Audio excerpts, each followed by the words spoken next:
ओम शांति। आज 15 अगस्त 2020 की साकार मुरली। पहले सुनते हैं मुरली के कुछ मुख्य पॉइंट्स। आज बाबा ने कहा, तुम जानते हो कि कदम कदम पर जो होता है वो कल्याणकारी ही है। एक एक दिन जास्ती कल्याणकारी उनका है जो बाप को अच्छी रीति याद कर अपना भी कल्याण करते रहते हैं। यह है ही कल्याणकारी पुरुषोत्तम बनने का योग। फिर बाबा ने कहा, तुमको तो जो ज्ञान अभी मैं देता हूँ इनका कोई शास्त्र बनता नहीं है जो परंपरा अनादि हो जाए। बाबा तुमको कोई गीता पढ़कर नहीं सुनाते हैं, वो तो राजयोग की शिक्षा देते हैं जिसका फिर भक्ति मार्ग में शास्त्र बनाते हैं तो अगड़म बगड़म कर देते हैं। तो तुम्हारी मूल बात है कि गीता का ज्ञान किसने दिया। बाबा ने कहा, बचपन है शतो प्रधान अवस्था। लक्ष्मी नारायण तो युवा है, शादी किए हुए को किशोर अवस्था थोड़ी ही कहेंगे। युवा अवस्था को रजो, वृद्ध को तमो कहते हैं। इसलिए कृष्ण पर लब जास्ती रहता है। और लास्ट में बाबा ने कहा, अभी तुम ज्ञान चिता पर बैठते हो, शूद्र काम चिता पर बैठे हैं। अब मुरली सुनते हैं विस्तार से। मीठे बच्चे, कदम कदम पर जो होता है वो कल्याणकारी है। इस ड्रामा में सबसे अधिक कल्याण उनका होता है जो बाप की याद में रहते हैं। प्रश्न, ड्रामा की किस नूंद को जानने वाले बच्चे अपार खुशी में रह सकते हैं? उत्तर, जो जानते हैं कि ड्रामा अनुसार अब इस पुरानी दुनिया का विनाश होगा, नेचुरल कैलेमिटीज भी होगी, लेकिन हमारी राजधानी तो स्थापन होनी ही है। इसमें कोई कुछ कर नहीं सकता। भल अवस्थाएं नीचे ऊपर होती रहेगी, कभी बहुत उमंग, कभी ठंडे ठार हो जाएंगे। इसमें मुंझना नहीं है। सभी आत्माओं का बाप भगवान हमको पढ़ा रहे हैं, इसी खुशी में रहना है। गीत है, महफिल में जल उठी समा। ओम शांति। मीठे मीठे नंबरवार पुरुषार्थ अनुसार चैतन्य परवानों को बाबा याद प्यार दे रहे हैं। तुम सब हो चैतन्य परवाने। बाप को समा भी कहते हैं, परंतु उनको जानते बिल्कुल नहीं है। क्षमा कोई बड़ी नहीं, एक बिंदी है। किसकी भी बुद्धि में नहीं होगा कि हम आत्मा बिंदी है। हमारी आत्मा में सारा पाठ है। आत्मा और परमात्मा का नॉलेज और किसकी बुद्धि में नहीं है। तुम बच्चों को ही बाप ने आकर समझाया है, आत्मा का रियलाइजेशन दिया है। आगे यह पता नहीं था कि आत्मा क्या है, परमात्मा क्या है। इसलिए देह अभिमान के कारण बच्चों में मोह भी है, विकार भी बहुत है। भारत कितना ऊंच था, विकार का नाम भी नहीं था। वो था वाइसलेस भारत, अभी है विशेष भारत। कोई भी मनुष्य ऐसे नहीं कहेंगे जैसे बाप समझाते हैं। आज से 5000 वर्ष पहले हमने इनको शिवालय बनाया था। मैंने ही शिवालय स्थापन किया था। कैसे, सो भी तुम अभी समझ रहे हो। तुम जानते हो कदम कदम पर जो होता है वो कल्याणकारी ही है। एक एक दिन जास्ती कल्याणकारी उनका है जो बाप को अच्छी रीति याद कर अपना भी कल्याण करते रहते हैं। यह है ही कल्याणकारी पुरुषोत्तम बनने का युग। बाप की कितनी महिमा है। तुम जानते हो अभी सच्चा सच्चा भागवत चल रहा है। द्वापर में जब भक्ति मार्ग शुरू होता है तो पहले पहले तुम भी हीरो का लिंग बनाकर पूजा करते हो। अभी तुमको स्मृति आई है, हम जब पुजारी बने थे तब मंदिर बनाए थे, हीरे माणिक का बनाते थे। वह चित्र तो अभी मिल न सके। यहाँ तो यह लोग चांदी आदि का बनाकर पूजा करते हैं। ऐसे पुजारियों का भी मान देखो कितना है। शिव की पूजा तो सब करते हैं, लेकिन अव्यभिचारी पूजा तो है नहीं। यह भी बच्चे जानते हैं। विनाश भी आने का है जरूर। तैयारियां हो रही है। नेचुरल कैलेमिटीज की भी ड्रामा में नोंद है। कोई कितना भी माथा मारे, तुम्हारी राजधानी तो स्थापन होनी ही है। कोई की भी ताकत नहीं जो इसमें कुछ कर सके। बाकी अवस्थाएं तो नीचे ऊपर होंगी ही। यह है बहुत बड़ी कमाई। कभी तुम बहुत खुशी में अच्छे ख्यालात में रहेंगे, कभी ठंडे पड़ जाएंगे। यात्रा में भी नीचे ऊपर होते हैं। इसमें भी ऐसे होता है। कभी तो सुबह को उठ बाप को याद करने से बहुत खुशी होती है, ओहो, बाबा हमको पढ़ा रहे हैं। वंडर है, सभी आत्माओं का बाप भगवान हमको पढ़ा रहे हैं। उन्होंने फिर कृष्ण को भगवान समझ लिया है। सारी दुनिया में गीता का मान बहुत है, क्योंकि भगवानुवाच है ना। परंतु यह किसको पता नहीं है कि भगवान किसको कहा जाता है। भल कितनी भी पोजीशन वाले बड़े बड़े विद्वान पंडित आदि हैं, कहते भी हैं गॉड फादर को याद करते हैं, परंतु वह कब आया, क्या आकर किया, यह सब भूल गए हैं। बाप सब बातें समझाते रहते हैं। ड्रामा में यह सब नून थे। यह रावण राज्य फिर भी होगा और हमको आना पड़ेगा। रावण ही तुमको अज्ञान के घोर अंधियारे में सुला देते हैं। ज्ञान तो सिर्फ एक ज्ञान सागर ही बतलाते हैं, जिससे सदगति होती है। सिवाय बाप के और कोई सदगति कर न सके। सर्व का सदगति दाता एक है। गीता का ज्ञान जो बाप ने सुनाया था वो फिर प्राय लोप हो गया। ऐसे नहीं, यह ज्ञान कोई परंपरा चला आता है। औरों के कुरान, बाइबल आदि चले आते हैं, विनाश नहीं हो जाते हैं। तुमको तो जो ज्ञान अभी मैं देता हूं, इनका कोई शास्त्र बनता नहीं है जो परंपरा अनादि हो जाए। यह तो तुम लिखते हो फिर खत्म कर देते हो। यह तो सब नेचुरल जलकर खत्म हो जाएंगे। बाप ने कल्प पहले भी कहा था, अभी भी तुमको कह रहे हैं। यह ज्ञान तुमको मिलता है, फिर प्रारब्ध जाकर पाते हो। फिर इस ज्ञान की दरकार नहीं रहती। भक्ति मार्ग में सब शास्त्र हैं। बाबा तुमको कोई गीता पढ़कर नहीं सुनाते हैं, वो तो राजयोग की शिक्षा देते हैं, जिसका फिर भक्ति मार्ग में शास्त्र बनाते हैं तो अगड़म बगड़म कर देते हैं। तो तुम्हारी मूल बात है कि गीता का ज्ञान किसने दिया। उनका नाम बदली कर दिया है और कोई के भी नाम बदली नहीं हुए हैं। सबके मुख्य धर्म शास्त्र है ना। इसमें मुख्य है डिटिज्म, इस्लामिज्म, बुद्धिज्म। भल करके कोई कहते हैं कि पहले बुद्धिज्म है, पीछे इस्लामिज्म। बोलो, इन बातों से गीता का कोई ताल्लुक नहीं है। हमारा तो काम है बाप से वर्षा लेने का। बाप कितना अच्छी रीति समझाते हैं। यह है बड़ा झाड़, अच्छा है जैसा फ्लावर वाज है, 3 ट्यूब्स निकलती है। कितना अच्छी रीति समझ से बनाया हुआ झाड़ है। कोई भी झट समझ जाएंगे कि हम किस धर्म के हैं, हमारा धर्म किसने स्थापन किया। यह दयानंद अरविंद घोष आदि तो अभी होकर गए हैं। यह दयानंद अरविंद घोष आदि तो अभी होकर गए हैं। वो लोग भी योग आदि सिखलाते हैं। सब भक्ति, ज्ञान को तो नाम निशान नहीं, ज्ञान का तो नाम निशान नहीं। कितने बड़े बड़े टाइटल मिलते हैं। यह भी सब ड्रामा में नून थे, फिर भी होगा 5000 वर्ष बाद। शुरू से लेकर यह चक्र कैसे चला है, फिर कैसे रिपीट होता रहता है, तुम जानते हो। अभी का प्रेजेंट फिर पास्ट हो फ्यूचर हो जाएगा। Past, present, future.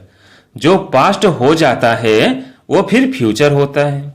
इस समय तुमको नॉलेज मिलती है, फिर तुम राजा ही लेते हो। इन देवताओं का राज्य था ना उस समय, और कोई का राज्य नहीं था। यह भी एक कहानी मिसल बताओ, बड़ी सुंदर कहानी बन जाएगी। लॉन्ग 5000 वर्ष पहले यह भारत सतयुग था। कोई धर्म नहीं था, सिर्फ देवी देवताओं का ही राज्य था। उनको सूर्यवंशी राज्य कहा जाता था। लक्ष्मी नारायण का राज्य चला 1250 वर्ष। फिर उन्होंने राज्य दिया दूसरे भाइयों क्षत्रियों को, फिर उनका राज्य चला। तुम समझा सकते हो कि बाप ने आकर पढ़ाया था। जो अच्छी रीति पढ़े वो सूर्यवंशी बने, जो फेल हुए उनका नाम क्षत्रिय पड़ा। बाकी लड़ाई आदि की बात नहीं है। बाबा कहते हैं, बच्चे तुम मुझे याद करो तो तुम्हारे विकर्म विनाश हो जाएंगे। तुम्हें विकारों पर जीत पानी है। बाप ने ऑर्डिनेंस निकाला है, जो काम पर जीत पाएंगे वही जगत जीत बनेंगे। पीछे आधा कल्प बाद फिर वाम मार्ग में गिरते हैं, उन्हों के भी चित्र हैं। सकल देवताओं की बनी हुई है। राम राज्य और रावण राज्य आधा आधा है। उनकी कहानी बैठ बनानी चाहिए। फिर क्या हुआ, फिर क्या हुआ, यही सत्यनारायण की कहानी है। सत्य तो एक ही बाप है, जो इस समय आकर सारे आदि मध्य अंत का तुमको नॉलेज दे रहे हैं, जो और कोई दे न सके। मनुष्य तो बाप को ही नहीं जानते। जिस ड्रामा में एक्टर है उनके क्रिएटर, डायरेक्टर आदि को नहीं जानते, तो बाकी कौन जानेंगे। अभी तुमको बाप बताते हैं ड्रामा अनुसार, यह फिर भी ऐसे होगा। बाप आकर तुम बच्चों को फिर पढ़ाएंगे, यहाँ दूसरा कोई आ न सके। बाप कहते हैं मैं बच्चों को ही पढ़ाता हूं, कोई नए को यहां बिठा नहीं सकते। इंद्रप्रस्थ की कहानी भी है ना, नीलम परी पुखराज परी नाम है ना। तुम्हारे में भी कोई हीरे जैसा रतन है। देखो रमेश ने ऐसी बात निकाली प्रदर्शनी की, जो सबका विचार सागर मंथन हुआ, तो हीरे जैसा काम किया ना। कोई पुखराज है, कोई क्या है, कोई तो बिल्कुल कुछ नहीं जानते। यह भी जानते हो कि राजधानी स्थापन होती है, उनमें राजाएं रानियां आदि सब चाहिए। तुम समझते हो हम ब्राह्मण श्रीमत पर पढ़कर विश्व के मालिक बनते हैं, कितनी खुशी होनी चाहिए। यह मृत्युलोक खत्म होना है। यह बाबा तो अभी ही समझते रहते हैं कि हम जाकर बच्चा बनेंगे। बचपन की वो बातें अभी ही सामने आ रही है, चलन ही बदल जाती है। ऐसे ही वह भी जब बूढ़े होंगे तो समझेंगे अब यह वानप्रस्थ शरीर छोड़ हम किशोर अवस्था में चले जाएंगे। बचपन है शतो प्रधान अवस्था। लक्ष्मी नारायण तो युवा हैं, शादी किए हुए को किशोर अवस्था थोड़ी कहेंगे। युवा अवस्था को रजो, वृद्ध को तमो कहते हैं, इसलिए कृष्ण पर लव जास्ती रहता है तो लक्ष्मी नारायण भी वही, परंतु मनुष्य ये बातें नहीं जानते हैं। कृष्ण को द्वापर में, लक्ष्मी नारायण को सतयुग में ले गए हैं। अभी तुम देवता बनने का पुरुषार्थ कर रहे हो।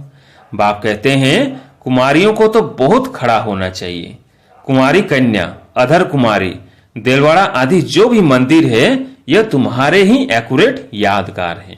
वह जड़, यह चैतन्य। तुम यहाँ चैतन्य में बैठे हो, भारत को स्वर्ग बना रहे हो। स्वर्ग तो यहाँ ही होगा। मूल वतन, सूक्ष्म वतन कहाँ है तुम बच्चों को सब मालूम है। सारे ड्रामा को तुम जानते हो। जो पास्ट हो गया है सो फिर फ्यूचर होगा, फिर पास्ट होगा। तुमको कौन पढ़ाते हैं यह समझना है। हमको भगवान पढ़ाते हैं, बस खुशी में ठंडे ठार हो जाना चाहिए। बाप की याद से सब घोटाले निकल जाते हैं। बाबा हमारा बाप भी है, हमको पढ़ाते भी हैं, फिर हमको साथ भी ले जाएंगे। अपने को आत्मा समझ परमात्मा बाप से ऐसी बातें करनी है। बाबा हमको अभी मालूम पड़ा है, ब्रह्मा और विष्णु का भी मालूम पड़ा है। विष्णु की नाभि से ब्रह्मा निकला। अब विष्णु दिखाते हैं क्षीर सागर में, ब्रह्मा को सूक्ष्म वतन में दिखाते हैं। वास्तव में है यहाँ। विष्णु तो हुआ राज्य करने वाला। अगर विष्णु से ब्रह्मा निकला तो जरूर राज्य भी करेगा। विष्णु की नाभि से निकला तो जैसे कि बच्चा हो गया। यह सब बातें बाप बैठ समझाते हैं। ब्रह्मा ही 84 जन्म पूरे कर अब फिर विष्णुपुरी के मालिक बनते हैं। यह बातें भी कोई पूरी रीति समझते नहीं है, तब तो वो खुशी का पारा नहीं चढ़ता। गोप गोपियां तो तुम हो, सतयुग में थोड़ी होंगे, वहां तो होंगे प्रिंस प्रिंसेज। गोप गोपियों का गोपी बल्लभ है ना। प्रजापिता ब्रह्मा सबका बाप और फिर सब आत्माओं का बाप है निराकार शिव। ये सब है मुख वंशावली। तुम सब बीके भाई बहन हो गए। क्रिमिनल आई हो न सके, इसमें ही माया हार खिलाती है। बाप कहते हैं अभी तक जो कुछ पढ़ा है, बाप कहते हैं अभी तक जो कुछ पढ़ा है उसे बुद्धि से भूल जाओ। मैं जो सुनाता हूं वो पढ़ो। सीढ़ी तो बड़ी फर्स्ट क्लास है। सारा मदार है एक बात पर, गीता का भगवान कौन। कृष्ण को भगवान कह नहीं सकते, वो तो सर्वगुण संपन्न देवता हैं। उनका नाम गीता में दिया है। सांवरा भी उनको बनाया है और फिर लक्ष्मी नारायण को भी सांवरा कर देते। कोई हिसाब किताब ही नहीं। रामचंद्र को भी काला कर देते। बाप कहते हैं काम चिता पर बैठने से सांवरा हुआ है, नाम करके एक का लिया जाता है। तुम सब ब्राह्मण हो, अभी तुम ज्ञान चिता पर बैठते हो, शूद्र काम चिता पर बैठे हैं। बाप कहते हैं कि विचार सागर मंथन कर युक्तियां निकालो कि कैसे जगाएं। जागेंगे भी ड्रामा अनुसार। ड्रामा बड़ा धीरे धीरे चलता है। अच्छा, मीठे मीठे सिकिल देव बच्चों प्रति माता पिता बाप दादा का याद प्यार और गुड मॉर्निंग। रूहानी बाप की रूहानी बच्चों को नमस्ते। हम रूहानी बच्चों की रूहानी बाप दादा को याद प्यार गुड मॉर्निंग नमस्ते नमस्ते।